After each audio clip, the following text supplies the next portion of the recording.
మొన్న free release ఈవెంట్లో నటుడు పృథ్వీ మాట్లాడినటువంటి మాటలు ఏవైతే ఉన్నాయో 150 గొర్రెలకి 11 గొర్రెలే మిగిలాయి అన్నది వైసీపీని ఉద్దేశించి మాట్లాడాడని చాలామంది వైసీపీ అభిమానులు అయితే బాయ్కాట్ లైలా అంటూ హ్యాష్ ట్యాగ్తో ఈ యొక్క దీన్ని వైరల్ చేశారు. దాంతో విశ్వక్సేను డైరెక్టరు నిర్మాత అయితే షాకు గురయ్యారు. వెంటనే మీడియా సమావేశం ఏర్పాటు చేసి అందరికీ క్షమాపణలు చెప్పారు.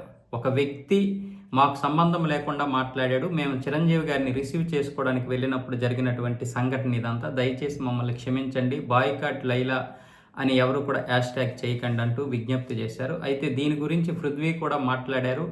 ఎవరైనా నా మాటల వల్ల ఎవరి మనోభావాలు దెబ్బతిన్నా దయచేసి క్షమించండి. ఒక వ్యక్తి నాతో మాట్లాడినప్పుడు ఫోన్ చేసి మాట్లాడాడు, మా అమ్మగారిని కూడా బూతులు తిట్టాడు. దాంతో నాకు ఏం చేయాలో అర్థం కాలేదు. నేను అతని వల్ల అనారోగ్యానికి గురయ్యాను. అతను కూడా ఒక ఇంటర్వ్యూలో అతని గురించి నేను మాట్లాడిన మాటలకి ఆయన అయితే ఆ విధంగా స్పందించాడు. కాబట్టి ఆ మాటలకు కూడా నేను క్షమాపణలు అడుగుతున్నాను. ఇక్కడతో ఆపియండి. లైలా సినిమాని బాయ్కాట్ చేయకండి. సినిమాని సినిమాగానే చూడండి, ఆదరించండి. పలకనుమ దాస్ కంటే ఈ సినిమా చాలా మంచి హిట్ అవుతుంది. విశ్వక్సేన్కి అందరూ ఆదరించి ఆయన్ని ఆశీర్వదించండి అంటూ పృథ్వీరాజ్ అయితే బహిరంగంగా అందరికీ క్షమాపణలు చెప్పడం జరిగింది.